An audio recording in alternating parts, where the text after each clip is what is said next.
Hello students, कैसे हैं आप सब। हम लोग वेक्टर एनालिसिस पर लास्ट वीडियो मैंने आपसे बात किया था resolution of vector, rectangular vector and orthogonal unit vectors. आज मैं एक और इंटरेस्टिंग टॉपिक आपके साथ लेके आ रहा हूँ जिसको हम और आप मिलकर के डिस्कस करेंगे and the topic is vector multiplication. अपने प्रीवियस वीडियो मैंने आपको एक मल्टीप्लिकेशन मेथड बताया जरूर था, लेकिन वो था आपका वेक्टर मल्टीप्लिकेशन विद स्केलर। लेकिन यहाँ पर हम लोग क्या सीखने जा रहे हैं, हम लोग सीखने जा रहे हैं अगर हम दो वेक्टर्स को मल्टीप्लाई करना चाहते हैं तो हम कैसे मल्टीप्लाई कर सकते हैं। So we start our new topic today. The topic is vector multiplication, right. तो अगर हम लोग कह रहे हैं कि हमारे पास दो वेक्टर्स हैं और हम उनको मल्टीप्लाई करना चाहते हैं, तो वेक्टर मल्टीप्लिकेशन मल्टीप्लाई करने के लिए, दो वेक्टर्स को मल्टीप्लाई करने के लिए हम लोग दो मेथड्स को यूज कर सकते हैं। What is the scalar product, और इसको नाम देते हैं हम लोग dot product, and second is vector product, और हम लोग इसको नाम देते हैं क्रॉस प्रोडक्ट, राइट। तो अगर हमें दो वेक्टर्स को मल्टीप्लाई करना है दोस्तों, तो दो वेक्टर्स को मल्टीप्लाई करने के लिए हम लोग दो मेथड को यूज कर सकते हैं। Either we use the scalar product और we use the vector product. अब बात, जैसा कि आप यहाँ पे नाम सजेस्ट कर रहा है हम लोगों ने स्केलर और वेक्टर, इसका मतलब क्या हुआ पहले उसको सीख ले, फिर इसकी डिटेल नॉलेज को लेते हैं। स्केलर प्रोडक्ट का मतलब यह हुआ कि अगर हम दो वेक्टर्स को मल्टीप्लाई करें और उनका प्रोडक्ट स्केलर वैल्यू आए, स्केलर वैल्यू मतलब कोई आपकी न्यूमेरिकल वैल्यू आ जाए 1 2 3 4 9 10 11 -1 -2, तो उस टाइप का प्रोडक्ट आपका कहलाएगा स्केलर प्रोडक्ट। तो अगर आपने दो वेक्टर्स को मल्टीप्लाई किया और उनका मल्टीप्लिकेशन आंसर आपको स्केलर मिल रहा है, then the product is called as a scalar product. Scalar product नाम क्यों रखा गया student? Because here the multiplication result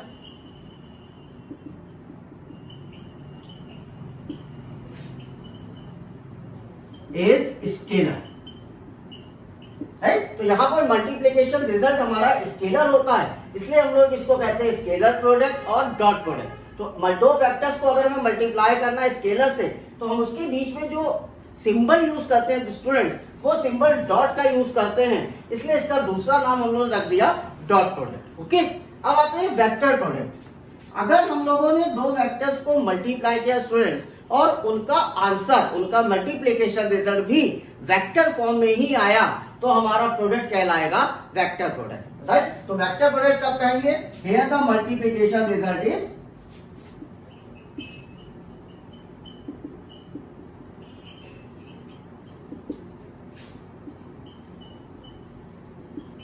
vector.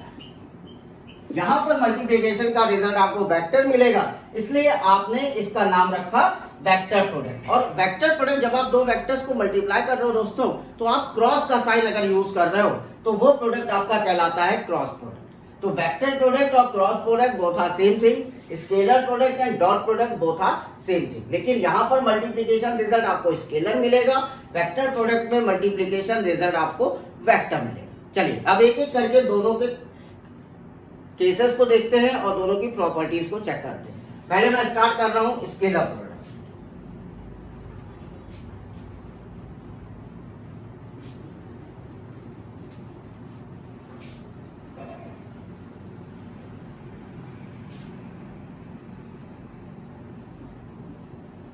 Scalar product of two vector.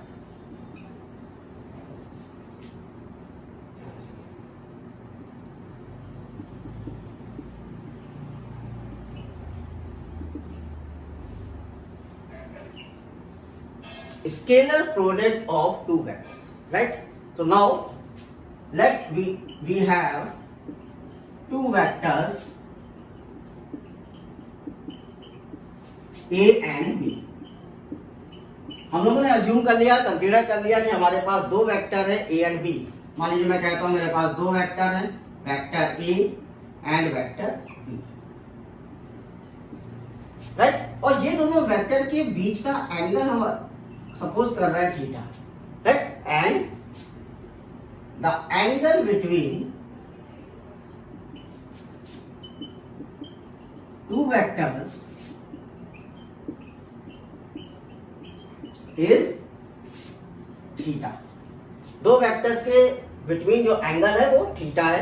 Now हमें स्केलर प्रोडक्ट लेना है।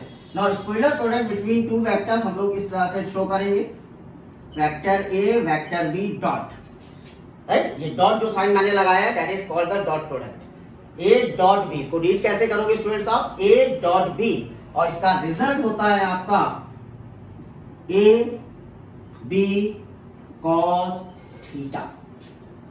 या आप इसको ये भी लिख सकते हो students, mod A mod B cos theta, right. तो what are the mod A mod B या ए बी, क्या चीज है? Mod A mod B are the magnitude of vector A and B. Here mod A and mod B are the magnitudes of vector A and vector B, right? तो हमारा formula क्या बन गया dot product का students, A B cos theta. तो अगर हमें दो वेक्टर्स का मल्टीप्लिकेशन करना और स्केलर मल्टीप्लिकेशन अडॉप्ट करना है तो a dot B equal to mod A mod B cos theta, और you can write as A B cos theta, okay, where A B और mod A B are the magnitude of the two vector a and b, right. Now students, geometrical interpretation of scalar product. Scalar product का अभी मैंने आपके सामने formula रखा, a dot B equal to A B cos theta. इसको geometrically अगर हम लोग थोड़ा सा चेक करें, थोड़ा सा देखें तो कैसे हम लोग इसको ज्योमेट्रिकली इंटरप्रिटेट करेंगे उसका तरीका देखते हैं। सपोज हम दो वेक्टर्स अज्यूम कर रहे हैं A and B, vector A and vector B, right. और इसको अगर मैं ओरिजिन मान लूं तो यहाँ पे वेक्टर ए को मैं कह देता हूँ ओपी एंड वेक्टर बी को मैं कह देता हूँ OQ, OQ, right? So we suppose two vectors A and B represented by the line OP and OQ, right? Suppose two vectors A and B represent by vector OP and vector OQ. Angle की बात करें, angle POQ will be theta. Here, angle POQ is what? That is theta. Angle POQ is theta. Okay. अब अगर हम लोग अपने फॉर्मूले को देखें बाय स्केलर प्रोडक्ट, हम लोग लिख सकते हैं A vector A dot vector B equal to A B cos theta, right. और इसी फॉर्मूले को अगर मैं कुछ इस तरह से लिख दूं, ए ब्रैकेट में लिख देता हूं B cos theta. B cos theta को मैंने ब्रैकेट में ले लिया। अब इस बी कॉस थीटा को स्टूडेंट्स ध्यान दीजिएगा, अगर मैं यहां से एक परपेंडिकुलर ड्रॉ कर दूं from the point Q on the P, point Q से OP लाइन पर मैंने एक परपेंडिकुलर ड्रॉ किया, it means this angle will be 90 degree. ये एंगल मेरा कितना है? 90 डिग्री,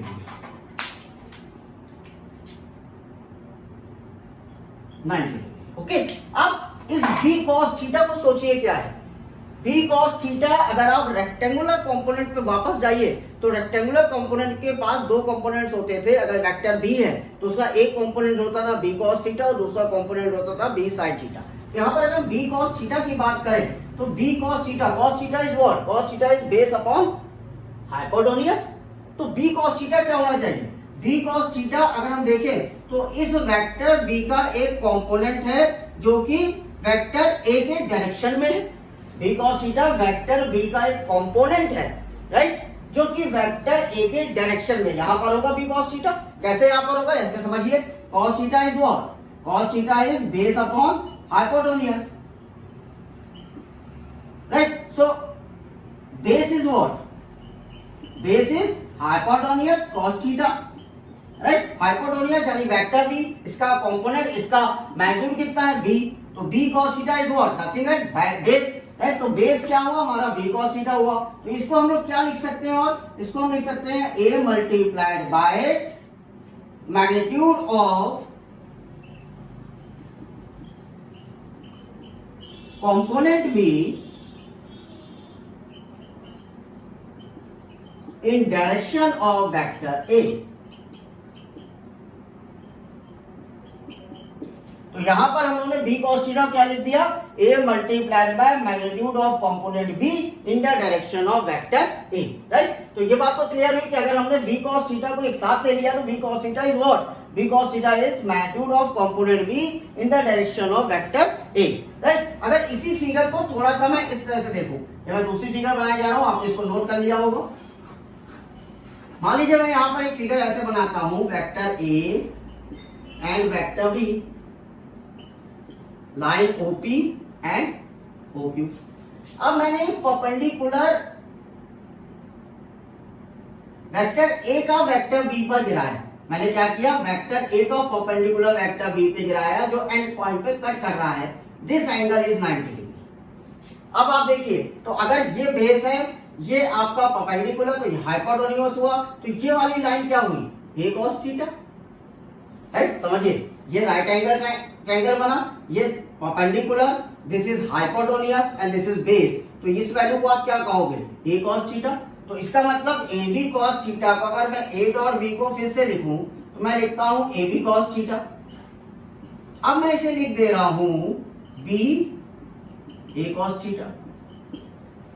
अब a cos theta is what, a cos theta is the magnitude of component of a in the direction of b, so it is written as b multiplied by magnitude of component A in direction of B, in direction of B, yes, vector B, in direction of vector B, right. तो ये हमारा interpretation हुआ। अब इस interpretation के according दो terms आए थे, एक b cos थीटा और एक a cos theta. b cos theta is what, b cos theta is a projection on a cos theta is projection on b, okay. तो यहां पर a cos थीटा और b cos थीटा क्या है,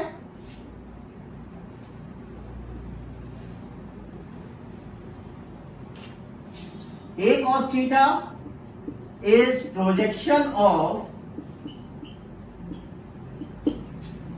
vector B and b cos theta is projection of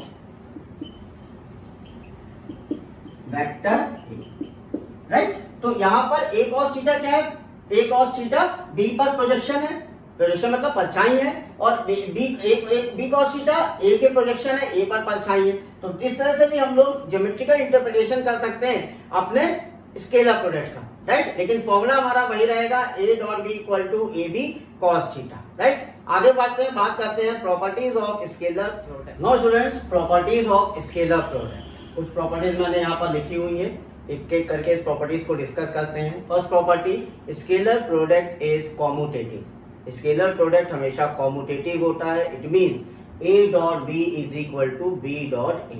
आप a dot b equal to b dot a लिख सकते हैं। इसका मतलब क्या हुआ, it means ab cos theta is equal to ba cos theta. तो ab cos थीटा और ba cos थीटा दोनों का रिजल्ट एक ही आएगा। क्यों एक ही आएगा, रीजन इसका जानने की कोशिश करते हैं। इसलिए आएगा क्योंकि स्केलर प्रोडक्ट का रिजल्ट हमेशा रियल नंबर स्केलर नंबर होता है, राइट। तो इसलिए अगर कोई नंबर है तो नंबर आपने मान लीजिए 12 आया तो उधर भी आपको 12 ही मिलेगा, चाहे आप ab cos थीटा लिखिए चाहे ba cos थीटा लिखिए, राइट। तो scalar product is commutative. Second is scalar product is associative. Scalar product associative होता है, that means a dot b plus c को आप लिख सकते हैं a dot b plus a dot c। तो स्केलर प्रोडक्ट इज एसोसिएटिव। ये दो तो आपकी जनरल प्रॉपर्टीज हैं। मेरी इंपॉर्टेंट प्रॉपर्टी हमेशा ध्यान रखिए student, if two vectors are perpendicular their scalar product must be zero। अगर दो वेक्टर्स परपेंडिकुलर हैं तो उनका स्केलर प्रोडक्ट हमेशा जीरो होगा। तो अगर कभी आपको चेक करना हो कि दो वेक्टर्स आपको दिया है कि चेक करिए कि ये दो वेक्टर्स परपेंडिकुलर हैं, तो आप कुछ मत करिए, आंख बंद करके उनका स्केलर प्रोडक्ट निकाल दीजिए। अगर उनका स्केलर प्रोडक्ट स्टूडेंट जीरो आ गया तो हमारा वो दोनों वेक्टर परपेंडिकुलर होगा। अब दिमाग में ये बात आ रही है जीरो क्यों आ रहा है, ठीक है, देखते हैं। अगर मेरे पास मैं कह रहा हूं दो वेक्टर हैं, vector a and vector b, और इनके बीच का एंगल 90 डिग्री है, तो आप क्या लिख सकते हो इसको आप लिख सकते हो ए बी cos 90, और cos 90 स्टूडेंट्स हमें पता है 0 होता है, इसलिए आंसर कितना हो जाएगा, 0 हो जाएगा। तो दो वेक्टर्स अगर आपको चेक करना है परपेंडिकुलर है, तो हमेशा चेक करने का तरीका है their scalar product must be 0। So if two vectors are perpendicular their scalar product is always 0। The next if two vectors are collinear and parallel, अगर दो वेक्टर्स कोलिनियर है, एक दूसरे कोलिनियर है और पैरेलल है, पैरेलल मतलब एक ही डायरेक्शन में है और कोलिनियर है, तो उनका स्केलर प्रोडक्ट हमेशा मैक्सिमम होगा and that is equal to A B. तो अगर मान लीजिए आप कहते हैं कि दो वेक्टर्स हैं, मैं इस डायग्राम को हटा रहा हूँ राइट, इसके लिए आप डायग्राम दिखा रहा हूँ। मान लीजिए आप कह रहे हैं कि दो वेक्टर्स हैं, वेक्टर ए और वेक्टर बी, दोनों देखिए पैरेलल है, एक ही डायरेक्शन में और कोलिनियर है, तो इनके बीच में स्टूडेंट्स एंगल कितना बन रहा है, इनके बीच में एंगल बन रहा है 0 डिग्री। अगर इनके बीच में एंगल 0 डिग्री है तो इसका ए डॉट बी प्रोडक्ट कितना होना चाहिए, ए बी cos 0, और ए बी cos 0 1 होता है, तो हमें आंसर मैक्सिमम मिलेगा, that is A B right. तो if two vectors are collinear and parallel then scalar product is maximum, that is equal to A B. Okay, now students next property, if two vectors a and b are collinear and anti-parallel then their scalar product is minimum। इसके पहले मैंने आपको बताया कि अगर दो vectors collinear है और पैरेलल है तो उनका स्केलर प्रोडक्ट मैक्सिमम होगा, लेकिन अगर दो वेक्टर्स कोलिनियर है और एंटी पैरेलल है then there scalar product must be minimum. कैसे, ए डॉट बी, अगर दो वेक्टर्स ले रहे हैं ए एंड बी, तो A dot B equal to A B cos 180 degree and cos 180 degree is -1, so answer will be -ab right. देखिएगा अगर मैं कह रहा हूँ दो वेक्टर्स हैं, वेक्टर a और दूसरा वेक्टर है वेक्टर b, तो दोनों एक दूसरे के एंटी पैरेलल हैं, तो इनके बीच में एंगल कितना होगा, the angle is 180 degree. So angle 180 degree है, cos 180 डिग्री हमेशा स्टूडेंट्स याद रखिए -1 होता है, so answer will be -ab। तो अगर दो वेक्टर्स कोलिनियर है और एंटी पैरेलल है तो इनका प्रोडक्ट हमेशा, स्केलर प्रोडक्ट हमेशा मिनिमम आएगा, कम से कम आएगा right. Scalar product of a vector with itself is the square of a magnitude of given vector, यानी कि अगर कोई वेक्टर ए है और उसी वेक्टर के साथ आप उसका प्रोडक्ट ले लोगे तो आपको आंसर मिलेगा मॉड ए स्क्वायर, यानी कि उस वेक्टर के मैग्नीट्यूड का स्क्वायर आंसर होगा। इट मींस ये आपका वेक्टर ए है और इसी वेक्टर ए का आपने इस सेम वेक्टर के साथ प्रोडक्ट लिया, तो एंगल कितना हो गया, 0 डिग्री। तो a into a cos 0 we all know that is 1, तो a into a square। तो scalar product of a vector with itself is the square of its magnitude. Now अगर आपको दो वेक्टर्स के बीच का एंगल पता करना है थीटा, तो आपको पता है कि a dot b equal to A B cos theta, तो cos theta equal to a dot b upon mod a mod b। Vector का स्केलर प्रोडक्ट निकालिए और उनके मैग्नीट्यूड से डिवाइड करिए, now you get the angle cos theta, और इस फॉर्मूले से आप थीटा की वैल्यू लिख सकते हो cos inverse a dot b upon mod a mod b। So theta angle निकालने का फॉर्मूला स्टूडेंट्स ध्यान रखिए, अपनी कॉपी में नोट कर लीजिए, a dot b upon mod a mod b equal to cos theta. Now students बात करते हैं concept of base vector in a scalar product. Base vector in scalar product,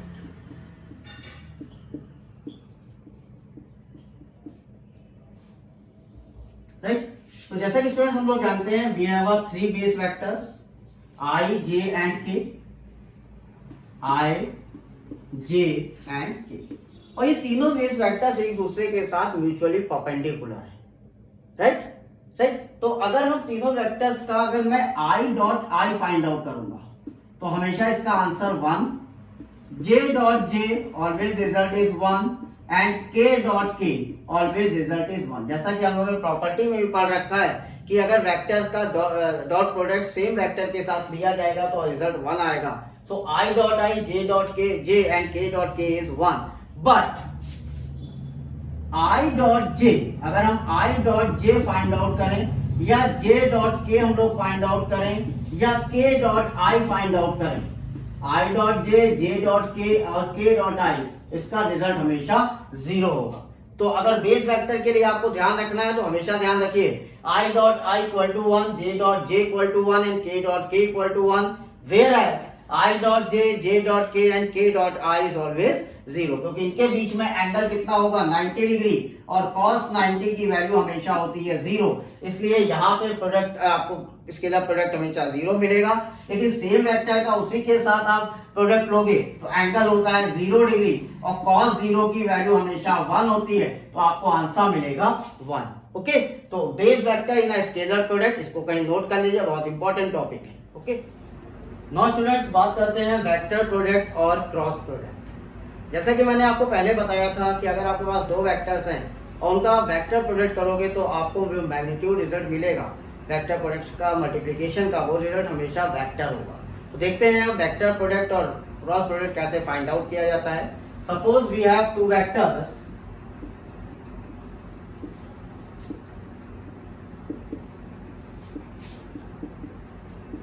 A and B, and the angle between these two vectors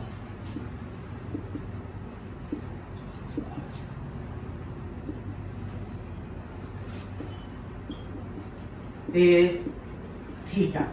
Now अगर हमारे पास दो vector हैं, vector A and vector B, और इनके बीच का एंगल थीटा है, तो हम क्रॉस प्रोडक्ट को लिखेंगे A क्रॉस B, राइट। तो क्रॉस प्रोडक्ट का नोटेशन क्या होगा, A cross B, this is the cross, is equal to, answer क्या लिखेंगे, mod A mod B sine theta. So cross product का फॉर्मूला आपके सामने मैंने लिखा, A cross B equal to mod A mod B cross mod A mod B sine theta, right. तो A cross B अगर आपको निकालना है तो mod A mod B sine theta, mod A mod B are the magnitude of vector A and B। Here mod A and mod B are magnitudes of vector A and B, right students. तो ये हमारा formula हो गया for the vector product. अब बात करते हैं properties of vector product. No students, properties of a vector product, कुछ प्रॉपर्टीज मैंने यहाँ पर लिखा है, मैं इसको एक एक करके आपके साथ डिस्कस करता हूँ। First property is vector product is anti commutative. It means the cross product is not a commutative product, means A cross B is not equal to B cross A। Because इसका reason क्या है, because A cross B का जो answer आएगा वो हमेशा vector आता है। तो वेक्टर में अगर आप इनका B क्रॉस A करोगे तो डायरेक्शन चेंज हो जाएगा, that's why A cross B never equal to B cross A। Second is, अगर दो वेक्टर्स कोलिनियर या पैरेलल हैं तो उनका क्रॉस प्रोडक्ट या वेक्टर प्रोडक्ट हमेशा 0 होता है। It means if we have two vectors A cross B and they are collinear और parallel, so their product is 0। क्या मतलब हुआ इसका, अगर मैं कह रहा हूं दो वेक्टर्स हैं, वेक्टर A और वेक्टर B, और दोनों आपके कोलिनियर है तो इनके बीच में एंगल होगा 0 डिग्री, और साइन 0 की वैल्यू बच्चों याद रखिए हमेशा 0 होती है, इसलिए इनका क्रॉस प्रोडक्ट हमेशा हमें क्या मिलेगा, 0 मिलेगा। Third is vector product of a given vector with itself is also 0। अगर कोई वेक्टर A है और आप उसी के साथ उसका क्रॉस प्रोडक्ट ले लोगे बच्चों, तो हमेशा उसका आंसर कितना आएगा, 0 आएगा। इसी में आगे बढ़ते हैं, बात करते हैं बेस वेक्टर के लिए। For base vector,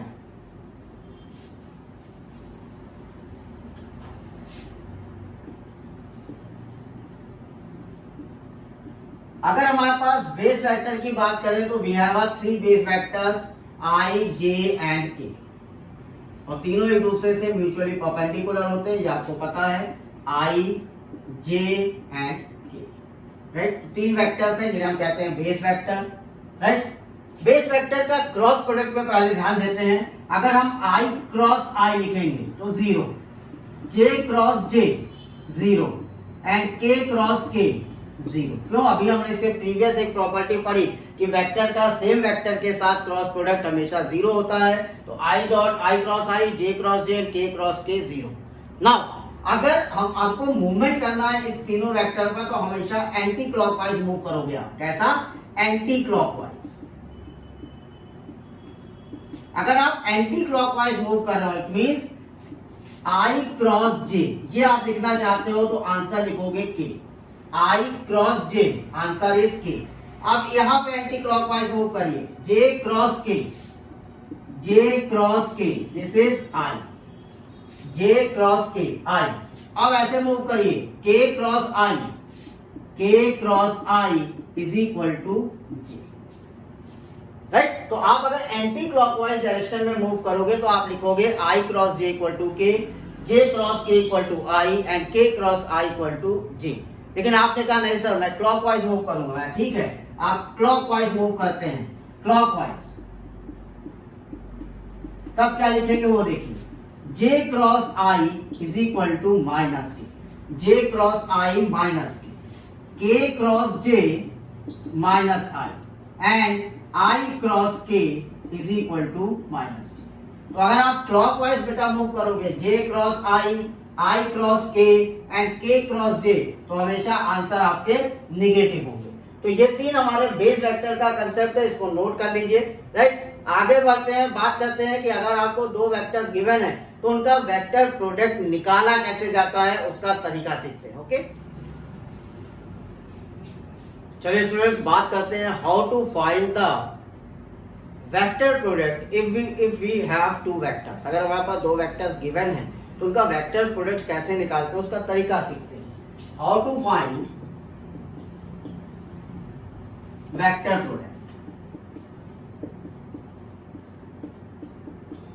right. तो मैं मान ले रहा हूं मेरे पास दो वेक्टर हैं, vector A X I plus A Y J plus A Z K, right. और दूसरा वेक्टर मैं अज्यूम कर ले रहा हूं B X I plus B Y J plus B Z K, right. तो दो वेक्टर्स मैंने ए और बी ले लिया, मुझे यहाँ पर इसका क्रॉस प्रोडक्ट निकालना है। सीखिएगा स्टूडेंट कैसे निकालते हैं। ए क्रॉस बी, ए क्रॉस बी अगर हमें फाइंड आउट करना है तो फर्स्ट ऑफ ऑल आप दो स्ट्रेट लाइन खींच लो। ये दो स्ट्रेट लाइन आप मैथमेटिक्स में क्लास 12 में पढ़ोगे, इसे हम लोग कहते हैं डिटर्मिनेंट फाइंड आउट करना। तो डिटर्मिनेंट मैं अभी आपको डिटेल में तो नहीं बता रहा हूँ, मैं आपको तरीका बता रहा हूँ कि कैसे डिटर्मिनेंट को सॉल्व करते हैं और कैसे आप इसका वेक्टर प्रोडक्ट फाइंड आउट करोगे। तो आपने दो स्ट्रेट लाइन ड्रॉ किया, सबसे टॉप पे लिख दीजिए आई जे एंड के, राइट। उसके बाद किसी भी एक वेक्टर के कंपोनेंट्स को लिखिए, A x A Y A Z, या आप कोई भी लिख सकते। फिर मैंने दूसरा कंपोनेंट लिख दिया B X B Y and B Z. तो आपने पहले आई जे के लिखा, फिर दोनों वेक्टर्स के कंपोनेंट को यहाँ पर नोट कर दिया। ओके अब सॉल्व कैसे करना है स्टूडेंट वो तरीका देखिए, मैं इसे रफ कर रहा हूं क्योंकि मैं आपको सॉल्व करने का तरीका सिखाने जा रहा हूं। सॉल्व करने के लिए आपको क्या करना है, यहां पे पहला वैल्यू आई को लिखिए, एक ब्रैकेट यूज करिए। जब आपने आई यूज किया तो this row and this column इसको आप छुपा लीजिए। अब जो ये चार वैल्यू बची है स्टूडेंट उसको इस तरह से क्रॉस करिए like this, A Y B Z minus sign लगाइए बी वाई ए जेड,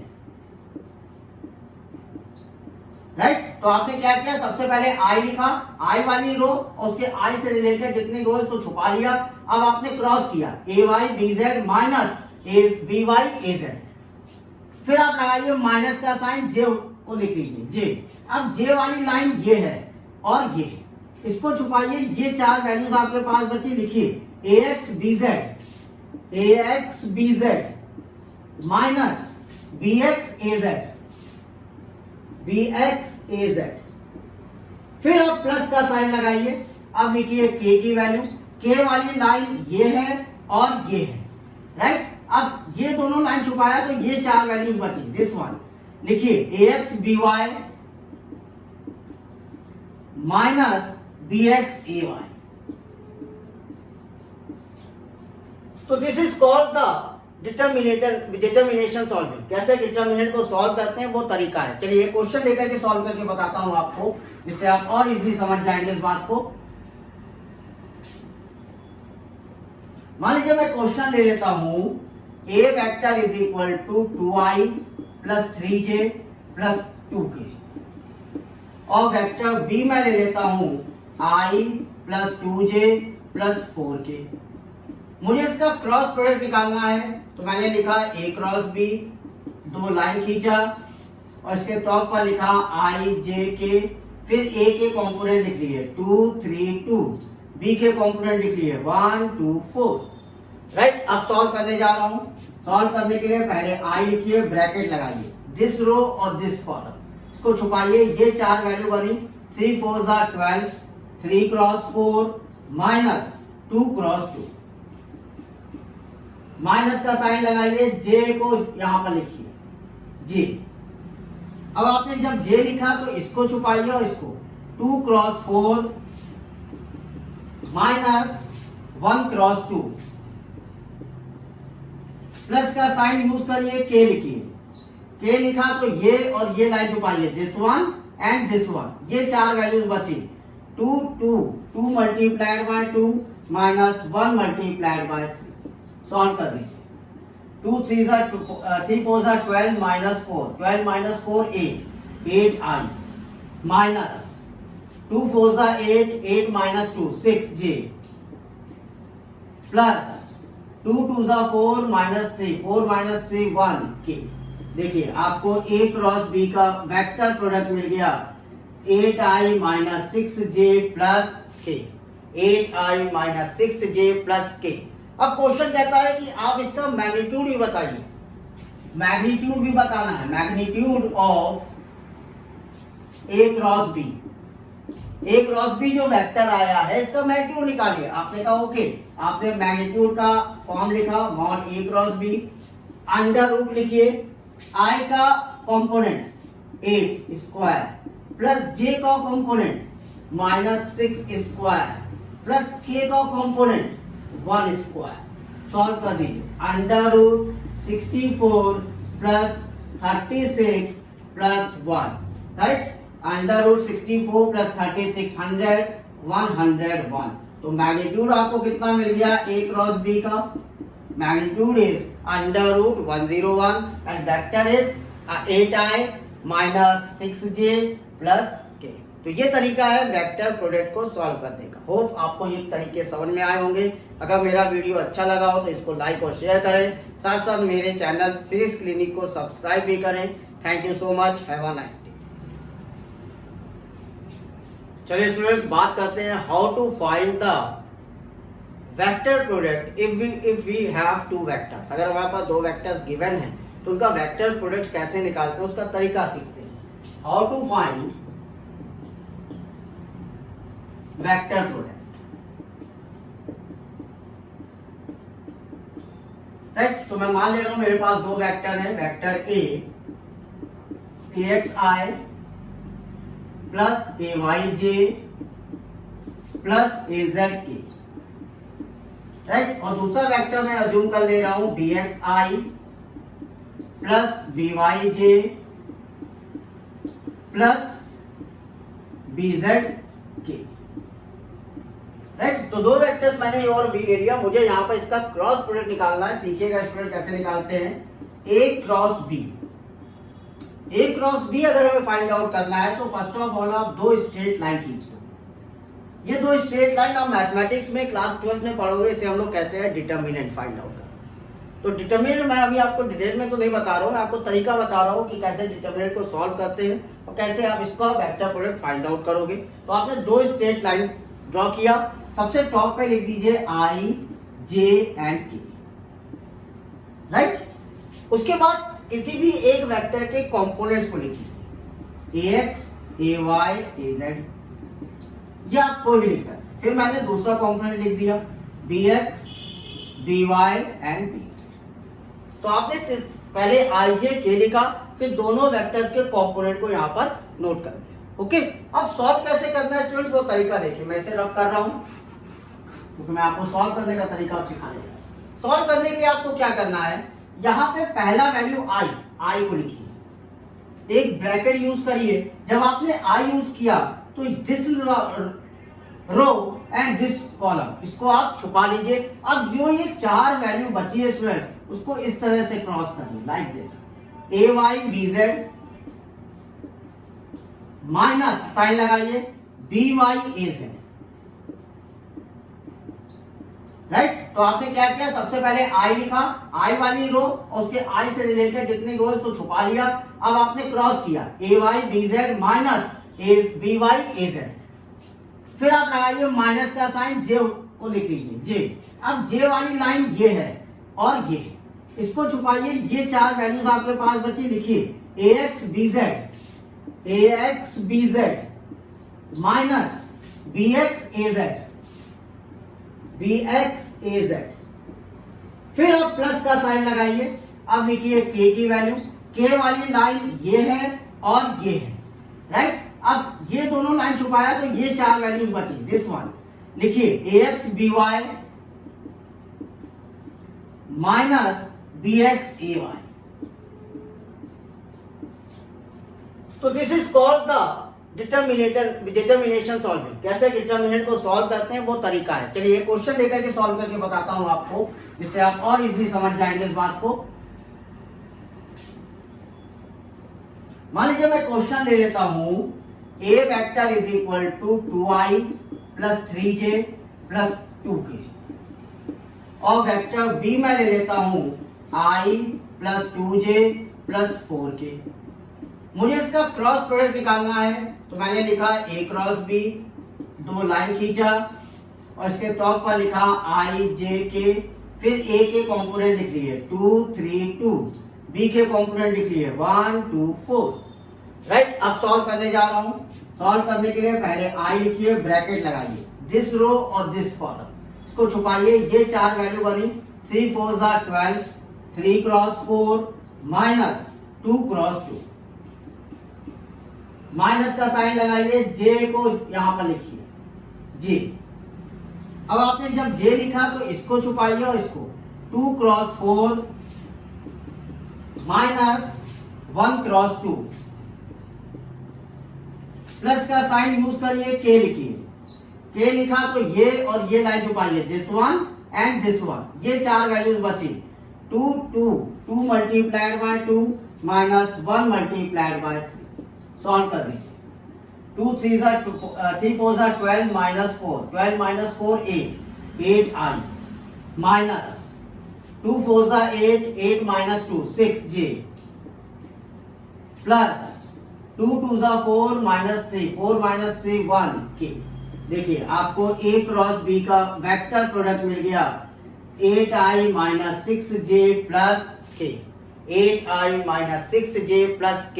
अब क्वेश्चन कहता है कि आप इसका मैग्नीट्यूड भी बताइए, मैग्नीट्यूड भी बताना है, magnitude of A cross B। A cross B जो वेक्टर आया है इसका मैग्नीट्यूड निकालिए। आपने कहा ओके, आपने मैग्नीट्यूड का फॉर्म लिखा, mod A cross B, under root लिखिए, I का कंपोनेंट 8 स्क्वायर प्लस J का component minus 6 square plus K का कंपोनेंट 1 स्क्वायर। सॉल्व कर दीजिए, under root 64 plus 36 plus 1, right. Under root 64 plus 36 101। तो मैग्नीट्यूड आपको कितना मिल गया A क्रॉस B का? Magnitude is under root 101 and vector is 8I minus 6J plus K। तो ये तरीका है वेक्टर प्रोडक्ट को सॉल्व करने का। होप आपको ये तरीके समझ में आए होंगे। अगर मेरा वीडियो अच्छा लगा हो तो इसको लाइक और शेयर करें, साथ साथ मेरे चैनल फिजिक्स क्लिनिक को सब्सक्राइब भी करें। Thank you so much, have a nice day.